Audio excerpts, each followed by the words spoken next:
여러분 안녕하십니까? CJB 아침 뉴스입니다. 30명의 사상자가 발생한 청주 오송 지하차도 참사와 관련한 첫 재판이 열렸습니다. 지난달 구속 기소된 미호천교 확장 공사를 감독한 감리단장과 현장 소장이 대상이었는데요. 감리단장은 공소 사실을 인정했지만 현장 소장은 모두 부인했습니다. 박원 기자입니다.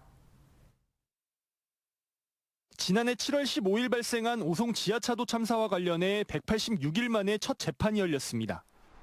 대상은 미호천교 확장 공사를 감독한 감리단장 60대 최모 씨와 50대 현장 소장 전모 씨입니다. 이들에게 적용된 혐의는 업무상 과실치사상, 증거 위조 교사, 사문서 위조 등입니다. 미호천교 도로 확장 공사 편의를 위해 기존 제방을 불법 철거하고 임시 제방을 부실하게 쌓아 올려 희생자가 발생했다는 것이 검찰의 기소 요지입니다. 또 임시제방 공사를 하기 위해선 시공 계획서를 만들고 하천 점용 허가도 받았어야 하는데 이런 과정을 거치지 않았다고 판단했습니다. 사건이 일파만파 커지자 이들이 책임을 숨기기 위해 관련 서류를 위조한 것으로도 파악했습니다.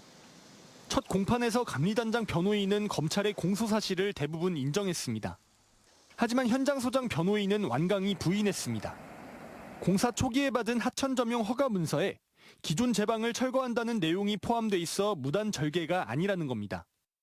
임시 제방 또한 과거 공사한 경험에 따라 충분한 높이로 쌓아 올려 부실 축조로 볼 수 없고 사고 발생 전날부터 도로 통제가 필요하다고 유관기관에 알렸다고 주장했습니다. 재판을 지켜본 오송 참사 유가족은 안타까움을 표출했습니다. 죄를 지었으면 받아야 되는데 저렇게 부정하고 하나도 인정 안 하고 저렇게 나오는 거 보면은 저희 유가족 입장에서는 가슴이 무너지죠. 검찰이 첫 공판에서 부상자 수가 11명이 아닌 16명으로 밝히며 오송 참사 사상자는 기존 25명에서 30명으로 늘었습니다.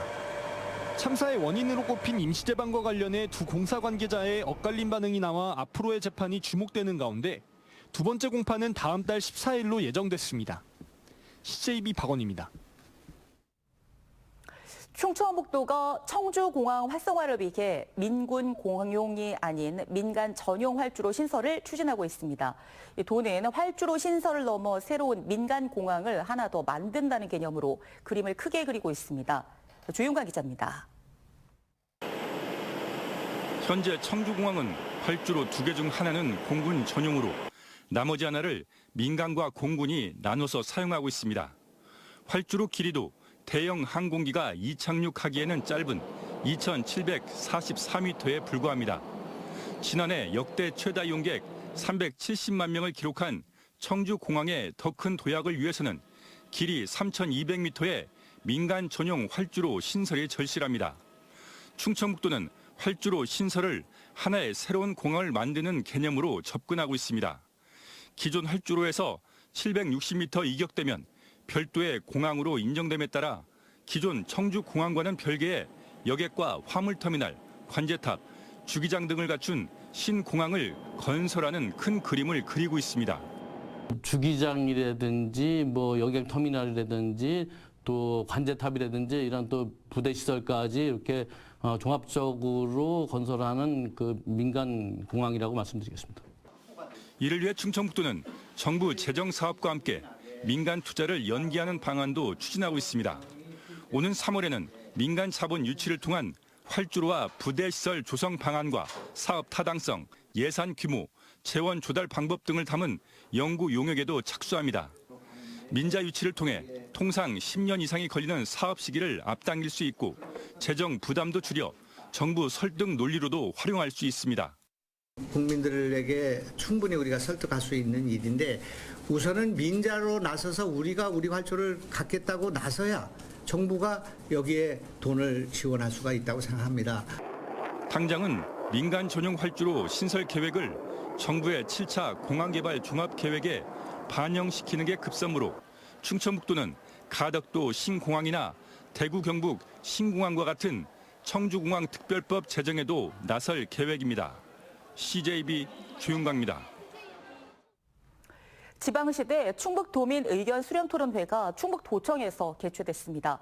전문가 100여 명이 참석한 가운데 열린 이번 토론회에서 오동기 지방시대 위원장이 올해 정부의 지방시대 중점과제를 설명한 데 이어 충청북도는 중부 내륙특별법 제정을 통한 정부의 적극적인 예산 지원을 요청했습니다. 도는 토론회에서 나온 청주공항과 바이오 산업의 활성화, 인구 감소 대응 방안에 대한 의견을 취합해 다음 달까지 2024년 충청북도 지방시대 시행계획을 수립할 예정입니다.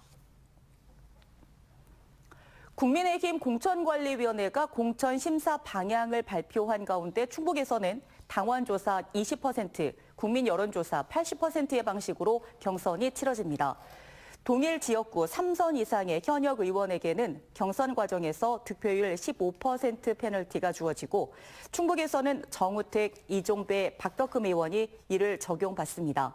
한편 공관위는 충청권 11개 현역 의원에 대한 평가에서 최하위점을 기록한 의원은 공천에서 완전 배제하고 9등과 10등을 기록한 의원들에게는 경선에서 20%의 추가 페널티를 부여하기로 했습니다.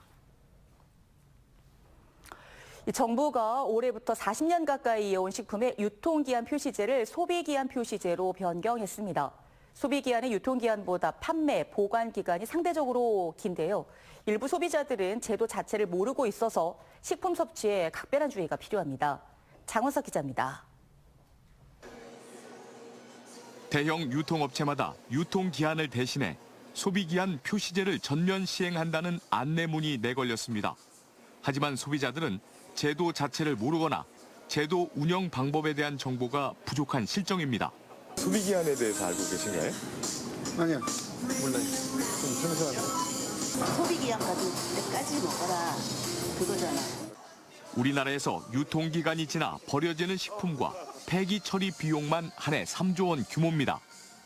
이로 인해 1년간의 계도 기간을 거쳐 소비기한 표시제를 도입한 겁니다.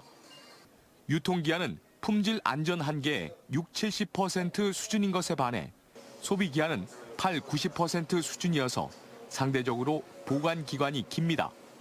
과자의 경우 45일이던 유통기한이 소비기한으로는 81일까지 늘어납니다. 두부나 햄도 30에서 50%가량 판매 기간이 연장됩니다. 대형 유통업체들은 기존 유통기간보다 판매 기간은 늘어나지만 맛과 품질이 급격히 떨어지는 소비 기한에 맞춰 반품과 폐기 처리에 공을 들이고 있습니다.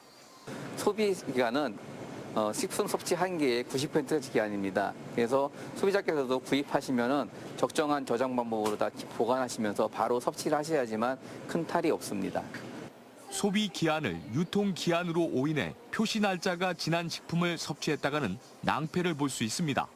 소비기한은 기존 유통기한보다 보관기간이 긴 만큼 엄격한 품질 관리가 중요합니다. 소비기한 내에 식품을 섭취할 것을 권장드립니다. 소비자 단체들은 인력과 예산이 부족한 영세 소매점의 경우 냉장, 냉동 시스템 등 소비기한 표시제 지원책도 필요하다고 조언했습니다. CJB 장원석입니다. 청주의 한 소방관이 재치 있게 제작한 안전사고 예방 동영상이 누리꾼들의 큰 관심을 받고 있습니다. 업무 시간이 아닌 퇴근 이후 자신의 시간을 할애해 이 같은 활동을 오래 해왔는데요. 김세희 기자가 만나봤습니다. 방화복을 입은 소방관이 리듬을 타더니 양발을 빠르게 교차하며 옆으로 나아갑니다. 하지만 빙판길에 발을 딛는 순간 그대로 미끄러지며 엉덩방해를 찢습니다.